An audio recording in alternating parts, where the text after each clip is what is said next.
Hey you guys, C here. Thank you so much for clicking to join me in today's video. Today I'm sharing with you everything that I made in February. I'm super excited. I think I'm really loving making these types of videos. I hope you guys enjoy it. So I've got my sewing journal, as well as the patterns that I worked with, as well as my makes. So let's get into it. I know I've shared this journal with you guys before, but I'm really enjoying it. It's like my little sewing diary. Okay, so the first piece that I made was Simplicity 9679. This is becoming one of my favorite go-to top patterns. I think it's also going to be one of the first patterns that I use to pattern hack. I've previously made View C, and I highlighted that on my channel. This time around I made View A with some scrap that I had from a dress that I made last month as well. So View A, the only difference between View C and View A is the cuffs. So this was my first time attaching arm cuffs to a top, and it went very well. I love the outfit. Now I used this Slinky knit from Hobby Lobby. It should still be available in Hobby Lobby. As a matter of fact, it's part of their spring collection. I've seen it several times in the several visits that I've made lately. So I love the Slinky knit. I love this pattern, and I definitely recommend it for anybody because it's a simple sew. It requires no notions, and it's one of those, if you have somewhere to be or you're limited on time, this is a quick sew. Both times I've worked with this, I've been able to make it in one night. A couple hours is all you need for this, and I truly love this pattern. This will definitely be one of my favorites, and I'm almost certain that it's going to be one of the first patterns that I use to pattern hack because I like the drape of it, I like the silhouette. Definitely recommend this pattern if you don't already have it. As far as the material goes, this Slinky knit, once again, it was scrap.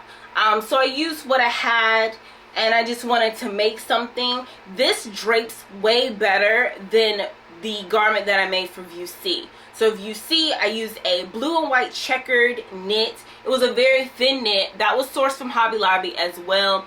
I didn't like how it fit. Now, of course, I'm going to wear it. I'm going to wear it till the wheels fall off. Don't get me wrong.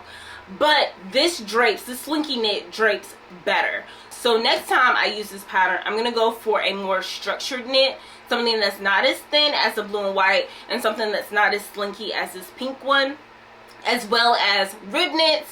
And then when fall and winter come back around, definitely for some sweater knits. So this is going to be like my go-to. It's going to be a staple. I love this pattern. Once again, definitely recommend it. Let's get into the price breakdown. So the fabric was $5.40.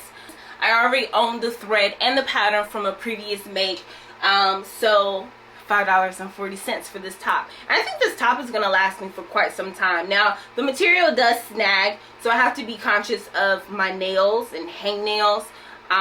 But yeah, $5.40, that's a win. So that is $96.79, and that was my first make. The second make for February is Simplicity 9707.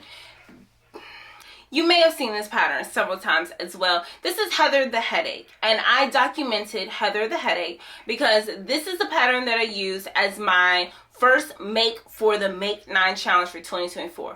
Whew, that was a mouthful. Okay, so I documented Heather. I showed you my process, everything. This was my first time making a blouse, my first time doing a button placket, first time sewing buttons using my sewing machine, and making buttonholes. That was the challenge, to sew buttons and make buttonholes. That went wonderfully. Everything else, not so much. So if you want to see how that went, definitely take a look at that video. I do not have that garment. That garment has been trashed. Yes, Heather will never see the day again. She is in a trash bag with other fabrics or garments, scrap, to be recycled. Okay, so I don't have her. I'm going to insert some pictures and clips. She looks wonderful, right? But she is not practical. So check out that video so you guys can see what went on with that. Let's get into the price breakdown for Heather. Now, the fabric and the buttons were sourced from Hobby Lobby, on sale, of course. The fabric was regular $6.99. I got that on sale for $4.19 a yard. So I spent a grand total of $8.38 for the fabric. Buttons were on sale for 99 cents. Thread was on sale for 99 cents, and pattern was on sale for $1.99. The fur trim was $16.99. The fur trim that I used for the cuffs, $16.99. Now, the whole garment was $12.35, and then I spent $16.99 for that fur to rebound it. So I spent more on the fur than the whole garment. Anyway, the grand total for that piece was $29.34 for a piece that I will never wear again. It is not practical. No one can talk me into it. Yeah, not too happy about that. But with the exception of the fur, it really wasn't a waste to try my hand at a collared blouse. And doing those buttonholes and making those buttonholes and buttons, that was very rewarding. Something that I was able to check off my list. So I'm happy about that. So it's not too bad. Now, if the garment had worked out wonderfully, then yes, 30 bucks for a nice, good quality blouse that I made. Yeah, I'll give you that. But it didn't. Next on my list is McCall's 8348. And I created view A and view D. That is the shorter dress and the turtleneck shrug. I call her Val because I wore her for Valentine's Day. And she is such a beauty, a great fitting dress. I love the fabric that I use. So I sourced this fabric from Hobby Lobby. It was on clearance. It feels like a Brillo pad.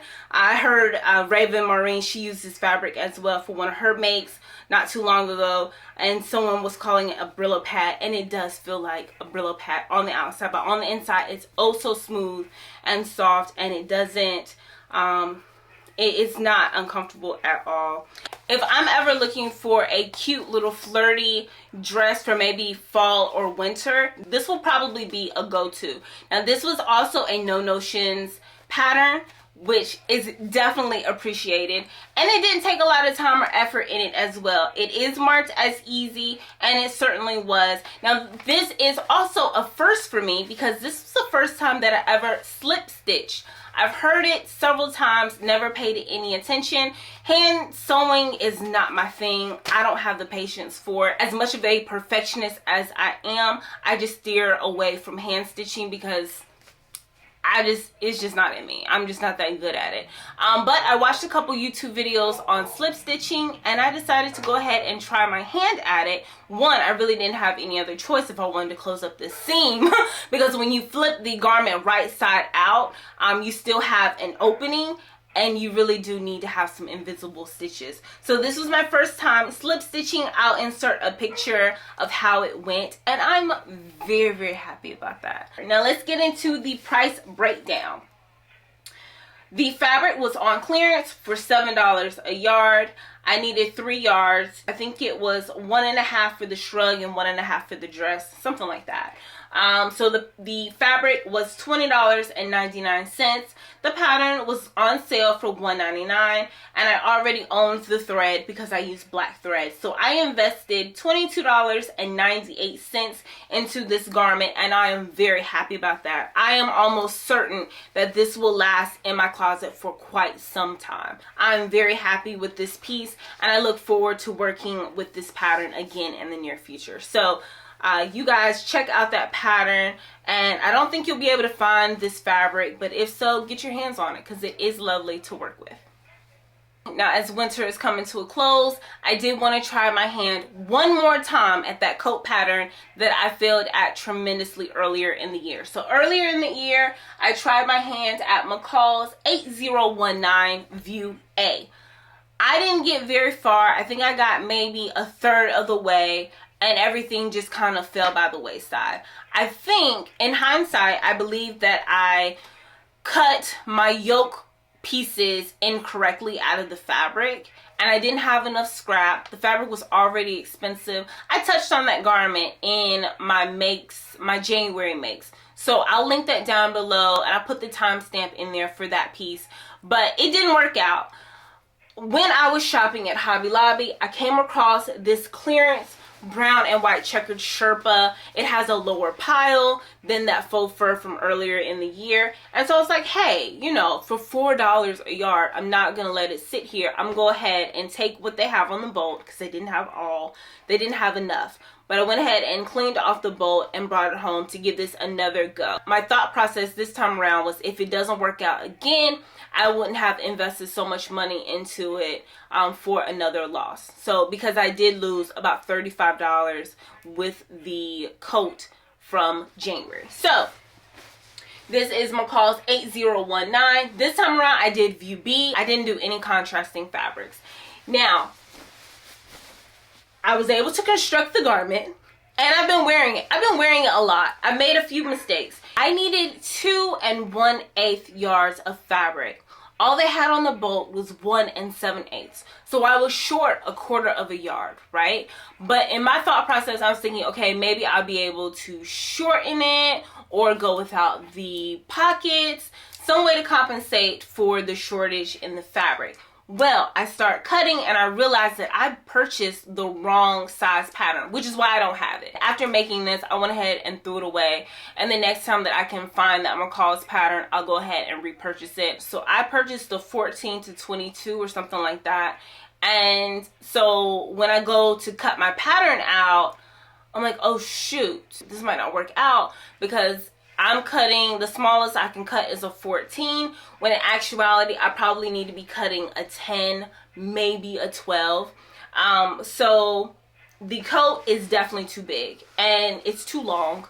And there was this piece that said extension, and I didn't know what that was. I didn't pay any attention until I go to construct the garment and I'm sewing it up, and it's one of the last steps, and it's like, attach the extension to the facing. I'm like, what are you talking about? The extension is this piece right here, right? So when you go to zip up your coat, you got this little flappy part, right? I didn't have any more fabric. Neither of the 2 Hobby Lobbies in my area had this fabric anymore. So I had to find some scrap in my stash to kind of compensate for it. It's not noticeable, but it's not good either. So then I just tacked it down so they wouldn't be flapping out when I went to go zip up my zipper. So first mistake was grabbing the wrong pattern size. Second mistake was going ahead and purchasing the fabric even though it wasn't enough. Third mistake is that my zipper, the separating zipper, was 2 inches too long, and I didn't cut it accurately.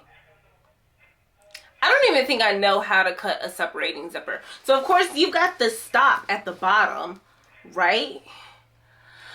I ended up attaching it, and then I was like, wait, I have the stop at the bottom. What am I supposed to do? So I kind of engineered a way so that the zipper pull won't fly off the garment. And so now I can't zip it all the way off. It no longer separates. I can't zip it all the way off. To open up the coat, I have to slip it on like a pullover. Yeah. But did I say I've been wearing it? I've been wearing it a lot, actually. It's quite comfortable. Fourth mistake. There are more. Let's go. Fourth mistake is that the length, the sleeve length was great when I was trying it on, making sure everything looked good. But once I inserted the elastic to cuff it up, very short. Okay, very short might be a little dramatic. It is short. For someone with long arms, it is short. As well as someone who is theatrical and talks with their hands, it's too short. So I'm reaching, and it's like this. Okay, no, I'm lying. Okay, I reach and it's like this. For a coat, for a top, yes, but a coat, I don't know. This is a little too much wrist action for a coat. So yeah, but I've been wearing it. Is that the last mistake that I made? Oh no, I have one more. So my next and last mistake was lining it. I used traditional lining fabric, and as you see, I've already busted the seams, right? I used traditional lining fabric, and I don't think that was the way to go with this shirt, because then it's not as insulating anymore. Like, this was nice and warm and cozy when I was wearing it around in the shed, making it and stuff like that.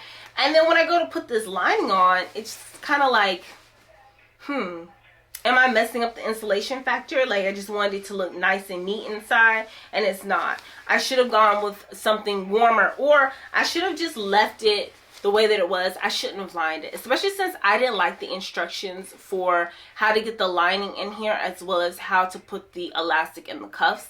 I didn't like that. I didn't like the instructions that the pattern gave me, so I just kind of flew off the cuff with that and just did my own little thing. It worked out great, but still. So me using this traditional lining fabric in a garment that I have to pull over my head now, I've bust the seams. And that's not the only seam that I bust. There's another one in here somewhere. Oh, there it is. I'm busting up the seams. So yeah, but I've been wearing it. But I went ahead, after wearing it a few times, I went ahead and I retired that pattern. I went ahead and threw it away because now I've used that pattern twice. It's the wrong size. It's just not gonna work out. And I've added it to my list, so the next time that McCall's has a sale, I'll go ahead and get it. Now, my local Joann's, now McCall's recently had a $1.99 sale, and my local Joann's did not have it. I didn't check my neighboring Joann's for it. I didn't have enough time in the weekend to get over there. But I'll just add it to my list, and worst case scenario, I just get it off of Simplicity. I do like the pattern. I like the fit. I think that it would be more practical than an actual heavy coat in my area. Especially if I can find a low pile fabric like this again. I just can't do the 14. I really should have been cutting a 10 and lengthening out the sleeves and not lining, or lining with a knit, and I would have been good to go. I say all that to say, this is a good pattern. I've done it twice now. It is a good pattern. I do recommend it. The sew is not terrible. It's not a terrible sew. I think this is a easy garment. I think that's why I picked it up. I think it's rated as easy. So it's not terrible. You just have to be conscious of a few things, okay? So let's get into the cost breakdown. This fabric was on clearance for $4 a yard. It was regular $11.99, which is a great price. Anyway, the regular price. And so I took the rest of what was on the bolt. That was a yard. That was 1 7/8 yards. So I spent $7.50 for the fabric, 2 yards for the lining. I got the lining on sale for $5.98, and the pattern was $1.99. I invested a total of $15.47 into that coat. I am wearing it for now. When winter is gone, I will be retiring it. I will not be wearing it anymore because it does have so many flaws that limit its practicality. But I will be getting that pattern again, and I will be retrying my hand at it.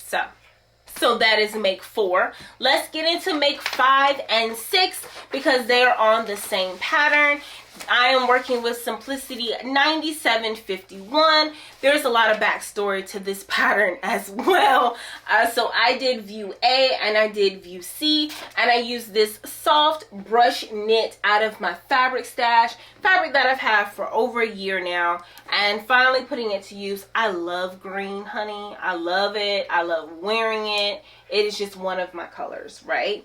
I wanted to put this pattern to use, but I couldn't find the right fabric for me. So I'm glad I was able to find this in my stash. Now, I picked up this pattern before I was truly familiar with commercial patterns, and so I picked up the wrong size. I picked up the 14 to 22. That is reoccurring in my life. Anyway, so when I went to go cut out the pieces, that is when I realized I had the wrong pattern size. I went ahead and pushed through it anyway. Of course, the smallest size that I could cut was a 14. I knew that I would have to make a lot of alterations for it because I should have been cutting a 10. And boy, did I have to alter it a lot. So the pants, I altered the pants so much that they look good. Both pieces look very well constructed, but the pants are no longer an outside the house type of look. And I don't know if it's maybe because of the garment, or maybe because you can see that I've kind of tailored it into myself. It just doesn't feel like it was made for me. It just doesn't look right. So I'm using those as loungewear pants. So I'm not scrapping it. and I'm not entirely defeated. I'm using them for loungewear, and I'm proud of myself for that, because old me would have just tossed it in the trash and been like, the heck with it. But new me is like, no, let's reuse this. Let's find another use for it. And they are very comfortable loungewear pants. So I'm happy about that. Now, ironically, as I was cutting these two pieces, literally as they were on my workbench, Joann's has Simplicity Patterns for $1.99. So I did go out and get the correct size. And I do look forward to using this pattern in the future. Now, when I do the pants, if you see again, I'm going to go a little longer. They looked just great before I started hemming them. They looked awesome. They looked long enough to wear heels. I do wear heels, and I wear 4 to 5 inch heels. I'm tall, so I feel like I need to wear tall heels. Anyway, they seemed like they were great that I could wear heels with them. After I hemmed them and I had to tack them up so much, taking them in on the sides and in the crotch and all that kind of jazz. By then, the length was just shot. So they are pants that I could wear with sandals, but once again, I'm just going to wear them in the house. So next time around, I'm going to lengthen out those pants. But other than that, it was great. I definitely recommend this pattern. Now, moving on to the skirt. I do enjoy the skirt, and actually the skirt is going to look great when I get a chance to wear it. Now, I did have to take it in quite some bit because I was cutting a 14, but the skirt turned out great. I'm looking forward to putting it on with some nice summer heels or wedges or even some sandals. I did find some scrap fabric that I'm going to make a shrug out of. I have a pattern for that, and I'm hoping that that works out. So hopefully I'll be sharing that with you guys in next month's makes. But I definitely recommend this pattern, Simplicity 9751. It says 1 hour or so, and while I think it took me a little longer than an hour, still it was a fast sew and very few pieces. I think it was maybe 3 pieces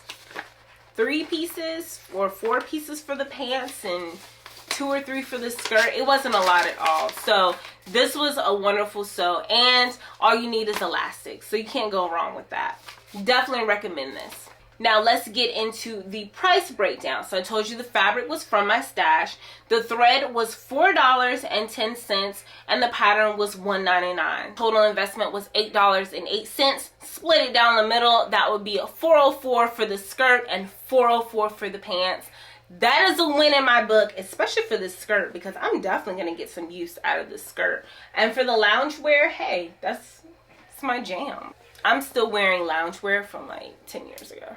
So I'm almost certain I'm going to get my money's worth out of this. So yeah, that's a win. Now my last makes for February are Simplicity 9894, View A and View C. And this is a new Mimi G pattern by Simplicity that was released in the spring 2024 collection. So this hasn't been out very long at all. I did scoop it up as quickly as I could. Now we all know I do not like crop tops, but because this one was paired with a high-waisted skirt, I thought, you know, let me try my hand at a little peekaboo. And as you see, she is behind me. Now, spoiler, I've made this top twice. Okay, now I'm using this pattern as my second and third make for the Make 9 challenge for 2024. So I'm working with a garment that has cup sizes and a woven skirt that is not satin. So boom boom, checked it off my list, right? I did document my experience with this pattern, much like Heather the Headache. And so that video will be dropping very soon. So if you haven't already, definitely make sure that you are subscribed and you come back so you can see that. I'll give you a couple spoilers. I do like the pattern. I will be working with the pattern again. I will be working with the pattern with a few modifications. The only issues that I had with this pattern was fit. Okay, so that's all I'm going to say about that. You guys definitely make sure that you come back and take a look at that video. But I have made this top twice because of fit. This is the first one, and I've already removed her straps to make a second one. And so I will be finishing that as soon as I finish this video and wrapping up the end of the documentation for this garment altogether. So I do recommend it. I will try my hand at it again. I did have issues with fitting, okay? I will leave it at that. Now let's get into the cost breakdown. The fabric, I found this beautiful animal tonal denim, 7 ounces denim on clearance for $6.30 a yard. Oh my God. So of course I needed 3 yards. The lining, I used scrap fabric, making very good use of my scrap in the house. The pattern was $8.39. I did not wait around for a $1.99 sale. I did purchase it half off on simplicity.com, and I waited for Simplicity to mail it. Let's just say Simplicity is not like Amazon, no shade, but I did wait over a week to get my pattern, especially when I'm very excited to start working on it. You can already imagine how annoying that was. Moving on. It requires an invisible zipper for your skirt and a separating zipper for your top. I spent $2.09 for the invisible zipper, $3.59 for the first separating zipper, and then 99 cents for the second separating zipper. So I sourced all of my notions for the first go around at Joann's. When I decided to scrap this top, I went ahead and left the zipper in because I also used some hem tape to put the zipper in, kind of like a basting, kind of to baste it. Don't ask me why. It's documented. Anyway, so I went ahead and purchased another zipper. I ended up finding it on sale at Hobby Lobby. So total investment for that garment is $33.96. Now for a two-piece. Now this is the old one. This is the one that doesn't fit. The skirt fits. The top doesn't. We're hoping that the top over here fits better. So I should have finished it before I filmed my video. But it's neither here nor there. For an outfit, a two-piece outfit, 34 bucks is a great way to be. Even if the top is a miss, it's an experience, right? I made a garment with cup sizes, which by the way, was not tedious at all. Let me tell you something. If these makes for my Make 9 challenge don't get a little better, it's going to be a long year for me because they're whooping my butt in ways that I had not anticipated. So, needless to say, that is my February. I hope that you guys enjoyed it. I hope you enjoyed my looks. Thank you so much for giving me the space to share. If you haven't already, definitely make sure that you are subscribed for next month's makes, things that I'm currently working on. I think I'm going to do a little Chit Chat Friday sews coming up very soon. Maybe a couple pattern reviews, pattern hacking, you know. As always, I love you guys for watching. I'll catch you in the next one.